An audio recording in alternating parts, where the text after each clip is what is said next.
Hello नमस्कार। स्वागत है आपका हमारे YouTube चैनल में। कक्षा 10 की गणित अपनी चल रही थी, एक प्रश्नावली अपनी हो गई है, एक एक्सरसाइज खत्म कर चुके हैं वैदिक गणित और उसका रिस्पांस अच्छा रहा। अभी तक किसी का डाउट नहीं है, ये खुशी है कि आपको जो टॉपिक था वो क्लियर हो गया। अब देखो नेक्स्ट इसी दौर में अपन चलते हैं। अपनी एक्सरसाइज नंबर 2 क्या है? वास्तविक संख्या। 2 नंबर की एक्सरसाइज है अपनी, सेकंड चैप्टर अपना है वास्तविक संख्याएं। तो वास्तविक संख्याओं के बारे में पढ़ने से पहले अपन आज थोड़ा सा संख्याओं के बारे में जानेंगे, क्योंकि ये भी जरूरी है। संख्याओं का नहीं पता होगा तो फिर वास्तविक संख्या पढ़ने का फायदा क्या। तो सबसे पहले अपन संख्याओं के बारे में जानेंगे कि संख्याएं क्या होती हैं, कौन कौन सी होती हैं, कितने प्रकार की होती हैं, ये सब अपन पहले जानेंगे। कक्षा 9 में भी था आपके पास संख्याओं के बारे में कुछ जानकारी, वहां भी हमने देखा था। एक बार थोड़ा सा उसी को वापस अपन क्या कर लेते हैं, थोड़ा रिवाइज, तो अपना माइंड हो वापस एक्टिव हो जाए। तो देखो सबसे पहले संख्याओं के बारे में पढ़ते हैं कि संख्याएं होती कौन कौन सी हैं। तो देखो संख्या ठीक है। संख्या 2 प्रकार की होती है अपने पास, कौन कौन सी? वास्तविक संख्या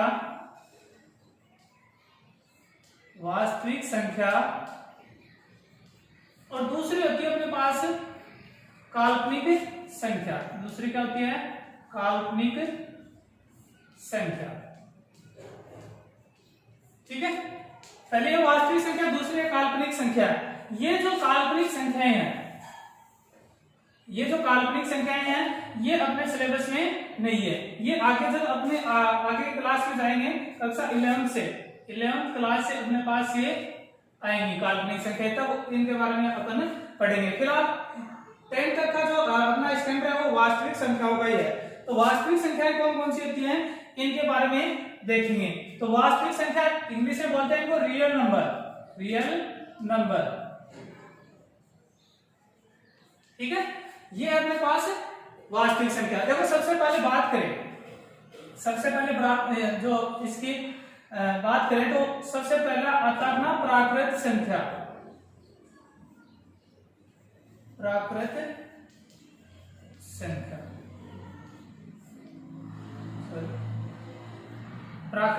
संख्या ठीक है।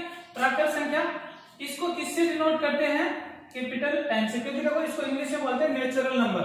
ठीक है, इसलिए इसको किससे डिनोट करते हैं? कैपिटल एन से। जहां पर भी आपको कैपिटल एन मिले तो आप समझ जाना ये कौन सी है? प्राकृत संख्या। ठीक है, अपने यहाँ इतनी ज्यादा काम नहीं है, लेकिन फिर भी थोड़ा ध्यान में रख लेना, इसको किससे डिनोट करते हैं? कैपिटल एन से। प्राकृत संख्या इसको क्यों बोलते हैं? प्राकृत संख्या क्यों बोलते हैं? क्योंकि ये देखो प्रकृति से रिलेटेड है। प्रकृति में जहां से अपने क्या होती है, गिनने की जो शुरुआत होती है, प्रकृति में जो भी अपन कोई भी चीज है उसको गिनते हैं तो कहां से स्टार्ट करते हैं गिनना? 1 से स्टार्ट करते हैं। तो हम देखते हैं देखो कभी भी हम किसी भी चीज को गिनने के लिए जीरो इस्तेमाल नहीं करते हैं। जैसे कोई भी संख्या है तो जैसे मान लो टेबल है, कुर्सी है, कुछ भी अगर अपन गिनेंगे तो कैसे गिनेंगे कि 2 है या 4 है या 1 है। और अगर नहीं है तो वहां पे अपन ये नहीं बोलेंगे कि शून्य कुर्सी है या शून्य टेबल है, नहीं बोलेंगे ना। वहां अपन क्या बोलेंगे कि कुछ भी नहीं है या एक भी नहीं है। यानी अपने जो प्रकृति में जो काउंटिंग है, गिनती, वो कहां से स्टार्ट होती है? 1 से स्टार्ट होती है। फिर दूसरी चीज, कभी भी अपन जैसे मान लो कि जो आधा है 1/2 है, ऐसी संख्याएं अपन गिनती में शामिल नहीं करते प्रकृति के अंदर। जैसे मान लो कोई पेड़ खड़ा है तो उसको अपन ये बोलेंगे कि 1 पेड़ खड़ा है, 2 खड़े हैं, ये नहीं बोलेंगे कि आधा पेड़ खड़ा है। आधा नहीं बोलेंगे ना, क्योंकि खड़ा है तो पूरा ही खड़ा है, वरना खड़ा ही नहीं है। या 2 खड़े हैं या 5 खड़े हैं। तो पर जो प्राकृतिक संख्याएं हैं वो प्रकृति से रिलेटेड हैं, तो इनकी शुरुआत कहां से होती है? 1 से लेकर 2, 3, 4 और अनंत तक ये संख्याएं होती है। दूसरी चीज, प्राकृतिक संख्या में कोई भी ऋणात्मक संख्या नहीं होती है। अब अपन प्रकृति में कभी ये बोलते सुना है क्या कि यहाँ पे -2 पेड़ है या -5 पेड़ है? ऐसा कुछ भी नहीं है। यानी प्रकृति में जो काउंटिंग नंबर है वो धनात्मक रहते हैं, हमेशा 1 से स्टार्ट होते हैं और धनात्मक अनंत तक होते हैं। तो ये हो गई अपनी प्राकृतिक संख्या। उसके बाद देखो प्राकृतिक संख्या के बाद क्या था अपने पास? अब प्राकृतिक संख्याओं में कुछ कमी महसूस हुई तो उसके बाद अपना जो नंबर आया वो आया पूर्ण संख्या। कौन सा? पूर्ण संख्या। जिसको इंग्लिश में बोलते हैं होल नंबर। इसको W से डिनोट करते हैं। किससे डिनोट करते हैं? W से। ठीक है, अब देखो W से इसको डिनोट करते हैं। ये अपने पास हो गई पूर्ण संख्या। पूर्ण संख्या में कुछ भी नहीं हुआ, थोड़ा सा चेंजमेंट हुआ है। क्या हुआ है कि जो प्राकृत संख्या थी उनमें और कौन आ गया? एक जीरो और आ गया। कौन आ गया? जीरो और आ गया, यानी ये जीरो और इसमें शामिल हो गया। प्राकृत संख्या में अगर जीरो और शामिल हो जाता है तो कौन सी संख्या बन जाती है? पूर्ण संख्याएं बन जाती हैं। तो ये अपने पास आ गई पूर्ण संख्याएं। ठीक है, पूर्ण संख्याएं होगी। लेकिन अभी कुछ ना कुछ कमी महसूस हुई, तो उसके बाद कौन सी संख्याएं आ गई अपने पास? तीसरी पूर्णांक संख्याएं। कौन सी? पूर्णांक संख्या। कौन सी आ गई? पूर्णांक संख्या। इसको अपन क्या लिख सकते हैं? इसको या तो I से या फिर Z से। इंटीजर इसको क्या बोलते हैं? इंग्लिश में बोलते हैं I से या Z से। इसको क्या करते हैं? डिनोट करते हैं। इनमें क्या आ गया कि माइनस इन्फिनिटी से लेकर जीरो भी शामिल होगा। ये यहां तक आ गया, इसमें जीरो शामिल होते ही पूर्ण संख्या बन गई। और उसके बाद माइनस की संख्याएं और इसमें शामिल हो गई, तो ये कौन सी संख्याएं बन गई? पूर्णांक संख्याएं बन गई। तो ये अपने पास तीन प्रकार की संख्याएं थी जो सीधी सीधी अपने पास काउंटिंग में अपन काम में लेते हैं। लेकिन फिर भी कुछ और संख्याएं रह गई। कौन सी संख्याएं रह गई? देखो बात करें 1/2, 3/4, 5/7 ऐसी संख्याएं रह गई, तो उनको क्या बोलेंगे? तो उसके लिए फिर एक और नंबर अपने पास आया। कौन सा नंबर आया? परमेय संख्या। कौन सी आई? परमेय संख्या। परमेय संख्या। डेफिनेशन आप जानते हो इसकी। इसको Q से डिनोट करते हैं। किससे डिनोट करते हैं? Q से डिनोट करते हैं। कैपिटल Q से। सभी नंबरों को कैपिटल से डिनोट करेंगे। ठीक है, और इसकी परिभाषा देखो क्या रहेगी? वे संख्याएं जिनको P/Q के रूप में लिखा जा सके। यानी वे संख्याएं जिनको P/Q के रूप में लिखा जा सके, और जहां Q बराबर क्या नहीं होना चाहिए? जीरो नहीं होना चाहिए। Q बराबर क्या नहीं होना चाहिए? जीरो नहीं होना चाहिए। तो ऐसी संख्याएं कौन सी होगी? परमेय संख्या। तो यहां से देखो कोई भी संख्या, उसमें अगर अपन एक का भाग दें, कोई भी संख्या, जैसे मान लो 2 है, 2 में एक का भाग दें, तो ये देखो P/Q के रूप में आ गया ना, और संख्या में कोई परिवर्तन नहीं है। Q की जगह एक ही है, जीरो नहीं है। तो यानी अपन बोल सकते हैं कि प्राकृत संख्या को अपन परमेय संख्या बोल सकते हैं, पूर्ण संख्या उसको परमेय संख्या बोल सकते हैं, और जो पूर्णांक संख्या उसको भी क्या बोल सकते हैं? परमेय संख्या बोल सकते हैं। और साथ में ही जो 1/2, 3/5 जो भी अपने पास बट्टे के रूप में संख्या है, उनको भी अपन क्या बोल सकते हैं? परमेय संख्या बोल सकते हैं। सिर्फ Q के बराबर क्या नहीं होना चाहिए? जीरो। यानी Q की जगह जीरो नहीं होना चाहिए। अगर Q की जगह जीरो है तो वो क्या होगी भाई? परमेय संख्या नहीं होगी। ठीक है, क्योंकि उसका कोई हल नहीं होता है। ठीक है, अब देखो ये अपने पास संख्या आ गई, इतनी आ गई, 4 संख्या आ गई। अब देखो पांचवी संख्या और बच जाती है अपने पास। पांचवी संख्या है अपरिमेय संख्या। कौन सी? अपरिमेय संख्या। अपरिमेय संख्या। ठीक है, अपरिमेय संख्या। ठीक है, अपरिमेय संख्या कौन सी होती है भाई? अपरिमेय संख्या वो होती है जिनको अपन P/Q के रूप में डिनोट नहीं कर सकते, यानी P/Q के रूप में उसको नहीं लिख सकते। और इनका जो प्रसार होता है वो क्या होता है? अनअवसानी आवर्ती का होता है। अनअवसानी का मतलब है कि दशमलव के बाद, देखो कई बार तो क्या होता है कि जब अपन भाग देते हैं, जैसे मान लो 2.345, फिर से 345, 345।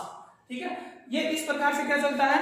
इसमें भाग चलता जाता है। यानी अगर 2.345 शॉर्ट में लिखे तो अपन क्या लिखेंगे? इसको इस रूप में लिखेंगे।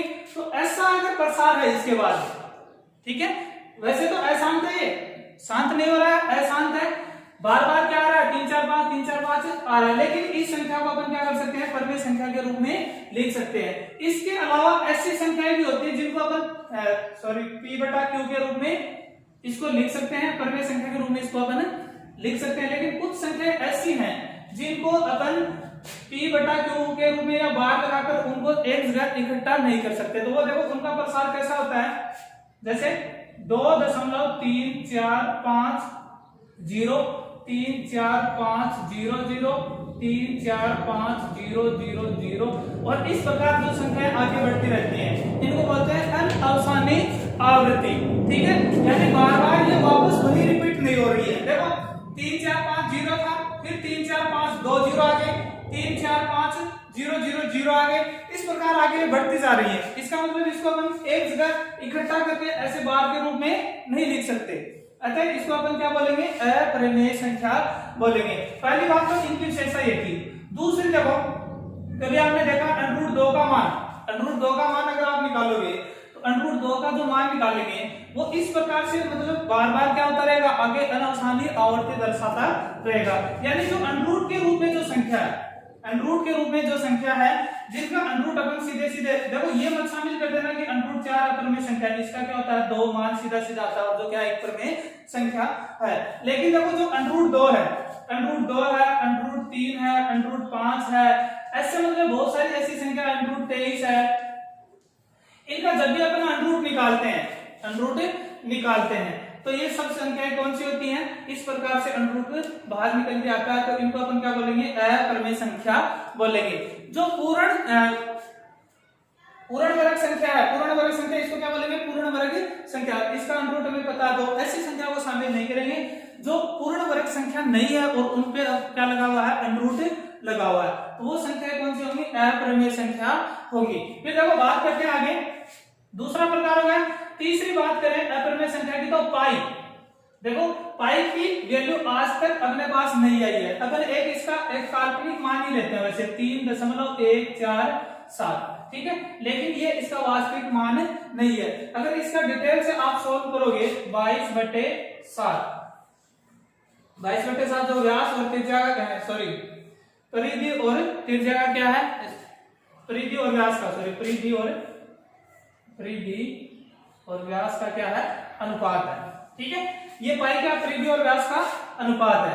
इसकी जो वैल्यू है, पाई की जो वैल्यू है वो क्या होती है, इस प्रकार की होती है। यानी अभी तक इसका आज तक जो पाई है इसकी पूरी वैल्यू नहीं निकल पाई है, कैलकुलेटर भी इसकी पूरी वैल्यू नहीं निकाल पाता है। ठीक है, तो पाई को भी किसमें शामिल करेंगे, अपन अपरिमेय संख्या में शामिल करेंगे।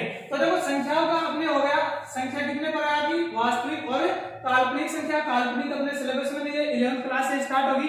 ठीक है, उसके बाद बात करें वास्तविक संख्या की, तो वास्तविक संख्या में पहली है प्राकृत संख्या, दूसरी है पूर्ण संख्या, तीसरी है पूर्णांक संख्या, चौथी है परिमेय संख्या, पांचवी है अपरिमेय संख्या। ये जो पांचों संख्याएं हैं इनको सम्मिलित रूप से हम क्या बोलेंगे, वास्तविक संख्या। अगर वास्तविक संख्या का नाम आता है तो उसमें इन संख्याओं में से कोई भी एक संख्या हो सकती है। ठीक है, काल्पनिक संख्या है ये अलग होती है, इनमें √-1 वाली संख्या, ये अपने आगे 11th से स्टार्ट होंगी तो इनके बारे में ज्यादा जानने की जरूरत नहीं है। ठीक है, तो ये जो बेसिक थी ये हमें पता होनी चाहिए, क्योंकि क्वेश्चन में ये काम में आएगी कि कौन सी संख्या कौन सी होती है। फिर देखो बात करें अब जो वास्तविक संख्या है, इन्हीं में देखो सम और विषम भी नाम आता है, सम संख्या। ठीक है, सम संख्या और विषम संख्या। सम संख्या कौन सी होती है हमें नहीं पता। मान लेते हैं कि माना n कोई धनात्मक या वास्तविक संख्या ले लो, कोई वास्तविक संख्या है, n क्या है, कोई वास्तविक संख्या। कैसे पता लगाएंगे कि ये वास्तविक संख्या है जो n वो सम संख्या है या विषम संख्या। तो देखो एक छोटा सा नियम है, जब भी n के गुणा में 2 हो, n के गुणा में क्या हो, 2 हो, तो वो हमेशा क्या होगी, सम संख्या होगी। कौन सी संख्या होगी, सम संख्या। ठीक है, पहली बात 2 गुणा में हो। दूसरी बात यदि 2 से गुणा है और उसमें कोई सम संख्या जुड़ रही है, तब भी वो क्या रहेगी, सम संख्या ही रहेगी। अब चाहे n आपका सम संख्या हो या विषम संख्या, उससे कोई भी फर्क नहीं पड़ता।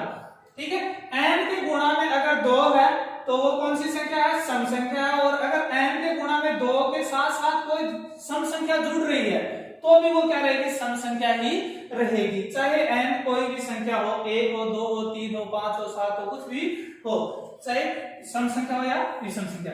दूसरी बात करें विषम संख्या की, तो विषम संख्या के लिए देखो, विषम संख्या के लिए, विषम संख्या में क्या होगा, जब आपके पास n कोई संख्या है, कोई वास्तविक संख्या है, ठीक है, और n के गुणा में क्या है 2, तो कौन सी संख्या है, सम संख्या होगी, क्योंकि 2 इसमें क्या आ गया गुणा में, तो ये क्या होगी, सम संख्या होगी, ठीक है। फिर अगर इसमें कोई भी विषम संख्या जुड़ रही है, कोई भी विषम संख्या जुड़ रही है, या कोई भी विषम संख्या इसमें से माइनस हो रही है, 2n में कोई भी विषम संख्या जुड़ रही है या विषम संख्या घट रही है, n क्या सॉरी a क्या है, विषम संख्या है, सम संख्या और विषम संख्या के बारे में आप जानते होंगे कि विषम संख्या है वो सम संख्या है वो जिनमें 2 का भाग जाता हो, और विषम संख्याएं जिनमें 2 का भाग नहीं जाता हो, ठीक है।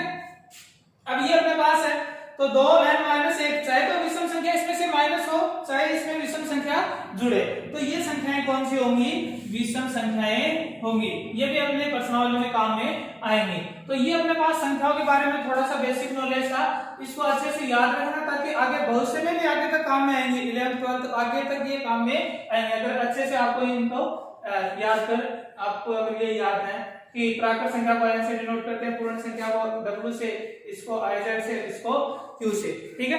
तो ये अपन क्या कर सकते हैं, आराम से इसको क्या कर सकते हैं, आगे समझ सकते हैं, ठीक है। तो इनको अच्छे से देख लेना। अब अपन पढ़ते हैं इसमें आगे वाले टॉपिक को, ठीक है।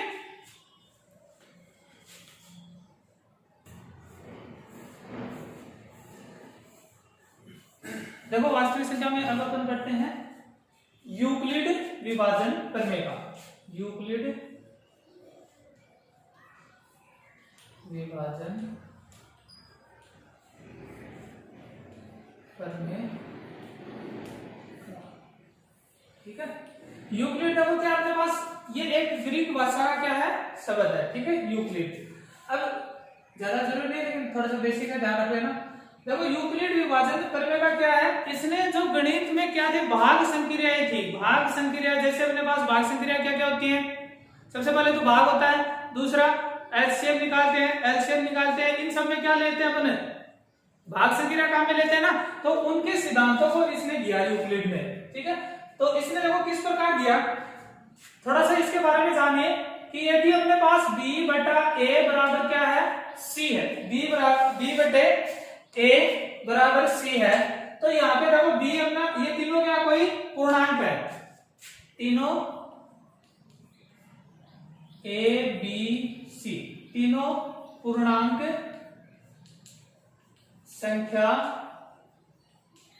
संख्याएं है, ठीक है, तीनों क्या पूर्णांक संख्याएं हैं, b बटा a बराबर c। तो इन्होंने बताया कि यदि अपने पास देखो, यदि b तथा a कोई पूर्णांक संख्या है अथवा दोनों अशून्य संख्या है, अशून्य का मतलब b और a दोनों में कोई भी शून्य नहीं है, तो इसमें क्या होती है, यूक्लिड विभाजन प्रमेय का लागू होती है, ठीक है। b यहाँ पे क्या है, b क्या है, भाज्य, a क्या है, भाजक, c क्या है, भागफल, c क्या है, भागफल, ठीक है। b क्या है, भाज्य, a भाजक और c भागफल। यदि a बराबर शून्य है, a बराबर क्या अपने पास शून्य है, अगर a का मान शून्य है तब यह प्रमेय का लागू नहीं होती है, ठीक है। ये तो थी बात कब की, जब ये लागू होती है या नहीं लागू होती है। तो लागू कब होगी, जब ये दोनों क्या हो, अशून्य संख्या हो, यानी कोई भी दोनों में शून्य नहीं है, तब लागू हो जाएगी। दूसरी बात, a बराबर क्या नहीं होना चाहिए, 0 नहीं होना चाहिए, अगर a का मान 0 हो गया तो फिर ये अपना क्या नहीं होगा, भाग ही नहीं होगा, और फिर ये इस पे लागू नहीं होगी, ठीक है। तीसरी बात इसमें क्या बताई कि प्लस माइनस प्लस माइनस 1 से सभी संख्याएं, सभी का मतलब सभी वास्तविक संख्याएं भाजित होती है। सभी जो वास्तविक संख्या है वो एक, चाहे वो प्लस का हो या माइनस का, उससे क्या हो जाएगी, विभाजित हो जाएगी। ये हम जानते हैं कि एक का अपन किसी भी संख्या में क्या कर सकते हैं, भाग दे सकते हैं। दूसरी बात इसने बताया, शून्य सभी संख्याओं से विभाजित होता है। शून्य अगर मान लो कि डी है अपने पास, क्या है, शून्य है, तो शून्य से सभी संख्याओं से क्या हो जाएगा, शून्य विभाजित हो जाएगा। यानी शून्य है उसमें सभी संख्याओं का क्या जाता है, भाग चला जाता है। लेकिन शून्य द्वारा कोई भी संख्या विभाजित नहीं होती है। शून्य के द्वारा कोई भी जो अपने पास क्या है संख्या, वो विभाजित नहीं होगी, यानी शून्य का किसी भी संख्या में भाग नहीं जाएगा। तो ये चीजें आपको ध्यान रखनी है। फिर देखो इसने आगे क्या बताया वो भी देखेंगे, लेकिन फिलहाल तो अपने पास इतने हैं कि b बटा a बराबर c के रूप में कोई संख्या हो, यानी ये एक तरह से क्या है, b में a का भाग दे रहा है और c के पास क्या आ रहा है, भाग ला रहा है, जो मैं यहाँ पे लिख चुका हूँ। लेकिन तीनों क्या होनी चाहिए, कोई पूर्णांक संख्याएं होनी चाहिए और ये कंडीशन इनमें लागू होनी चाहिए। अगर अपने पास a बराबर 0 है तो ये प्रमेय लागू नहीं होगी, क्योंकि देखो a है 0, इसका मतलब और 0 के लिए मैंने क्या लिखा है, 0 द्वारा कोई भी संख्या विभाजित नहीं होती है। ठीक है, ये थी इसकी बेसिक बातें। अब यूक्लिड विभाजन प्रमेय का क्या है और उसको किस में काम में लेंगे अपन इस एक्सरसाइज में, वो देखेंगे। ठीक है, तो ये अपने पास होगा इसका बेसिक। देखिए अपने पास यूक्लिड विभाजन प्रमेय का में देखें, यदि a एवं b शून्य पूर्णांक है तथा q एवं r अन्य पूर्णांक इस प्रकार हैं कि a बराबर bq प्लस r, ये अपने पास यूक्लिड विभाजन प्रमेय का है। यही मैन है इसमें, a बराबर bq प्लस r। समझना इसमें देखो a b q और r क्या है अपने पास, ये देखो जब अपन किसी संख्या में भाग देते हैं, जैसे मान लो कि अगर यहाँ पे जो बेस है वो मैं बता देता हूँ आपको सीधा सीधा, यहाँ पे a बटा b, ये यहाँ पे a में b का भाग दे रहा है। ठीक है, a में b का भाग देगा तो इसके पास कुछ ना कुछ क्या आएगा, भागफल आएगा। तो जो भागफल आएगा ये उसको लिख रहा है q से, किससे लिख रहा है, q से। ठीक है, और जो ये r है ये क्या है, देखो भाग देने के बाद इससे कुछ ना कुछ क्या बचेगा, शेष बचेगा। तो जो शेष फल है ये उसको डिनोट कर रहा है किससे, r से। तो यहां से ध्यान से समझना, अगर a में भाग दे रहा तो a क्या बन गया, भाज्य बन गया। क्या बन गया, भाज्य। और b क्या बन गया अपने पास, भाजक बन गया। ठीक है, तो यहां से देखो समझना कि आपके पास a यहाँ पे क्या रहेगा, भाज्य रहेगा, b क्या रहेगा, भाजक रहेगा। भागफल को किससे डिनोट करेंगे, q से डिनोट करेंगे, शेषफल को किससे करेंगे, स्मॉल r से करेंगे। और r की स्थिति कैसी होनी चाहिए कि r है उसका मान 0 से बड़ा या 0 के क्या होना चाहिए, बराबर होना चाहिए। r का मान क्या होना चाहिए, 0 से बड़ा या 0 के बराबर होना चाहिए।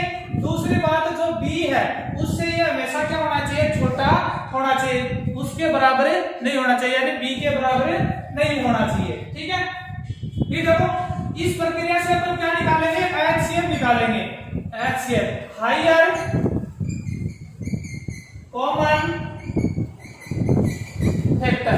ठीक है, हायर कॉमन फैक्टर।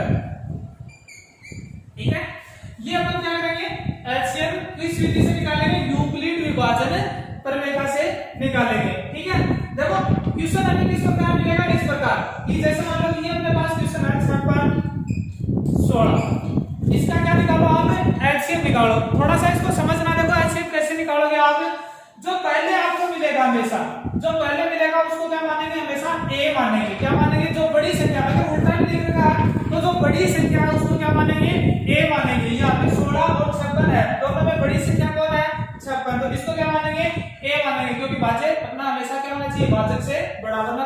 नहीं होगा। ठीक है, फिर देखो जो 16 है उसको बी मानेंगे, क्या मानेंगे, बी मानेंगे। ठीक है, अब देखो यहां से क्या करोगे आप, स्टार्ट करोगे। कैसे करना है, इस फॉर्मूले के अकॉर्डिंग आपको रखना है। देखो कैसे रखोगे, जैसे मान लो कि ए है, ए किसका क्या रख दो आप, क्या आपकी वैल्यू 56, क्या है 56, बराबर बी की वैल्यू क्या आपके पास 16, तो बी की वैल्यू 16 गुणा, देखो क्यू, क्यू है ना, तो क्यू की वैल्यू अब यहां से निकालेंगे अपन। देखो तो 56 में आप क्या कर सकते हो, भाग दे सकते हो, किसका, 16 का। तो देखो 16 16 गुना 32, 16 किए 48, कितना आ जाएगा, 16 किए 48, कितना बच जाएगा शेष फल अपने पास 8। तो 3 तो क्या हो गया, देखो 3 क्या भागफल क्या है, क्यू, क्यू का मान कितना आ गया 3, तो 3 प्लस अपने पास क्या आएगा, आर की वैल्यू, आर क्या होता है शेष फल, तो शेष फल कितना आपके पास 8, तो आप क्या लिख दोगे यहाँ पे 8 लिख दोगे।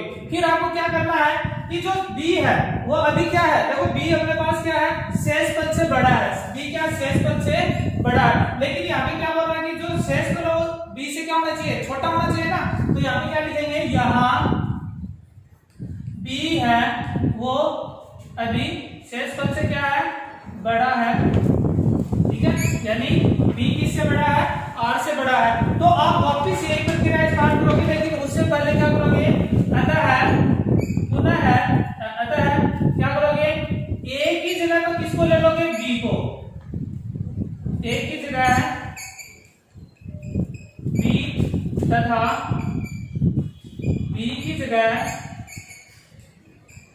r लेने पर, इसमें नहीं आगे वाले स्टेप में। तो देखो अब एक अपने पास यूक्लिड विभाजन क्या है, ए की जगह बी की वैल्यू लेनी है, तो बी की वैल्यू अब अपने पास क्या है 16 है ना, तो ये ले लिया 16 बराबर। ठीक है, अब ये यहाँ पे बी था, तो बी की जगह आपको क्या लेना है, बी की जगह आर लेंगे, तो आर कितना था 8 है, बी की जगह क्या आ जाएगा आर आ जाएगा।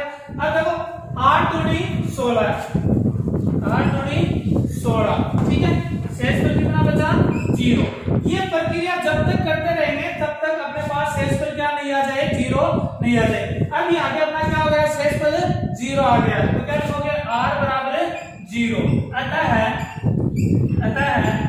HCF बराबर, HCF कैसे पता लगाओगे कि जिस स्टेप में 0 हुआ है, कौन r, जिस स्टेप में जिस पद में r का मान 0 हुआ है, उससे पहले वाले पद में जो r का मान है, उससे पहले वाले पद में r का मान है, वही आपका क्या होगा, HCF होगा। तो इस प्रकार अपन क्या निकालेंगे, HCF निकालेंगे। बाकी एक दो क्वेश्चन अपन कल भी देख लेंगे। फिलहाल आज तक इतना ही, इतने को अच्छे से याद कर लेना, अच्छे से 2-4 बार प्रैक्टिस करके देख लेना। आपकी नोट जो बुक है उसमें क्वेश्चन होंगे तो उनको देख लेना। ठीक है, और वीडियो को पूरा देखते रहना भी, ठीक है ना।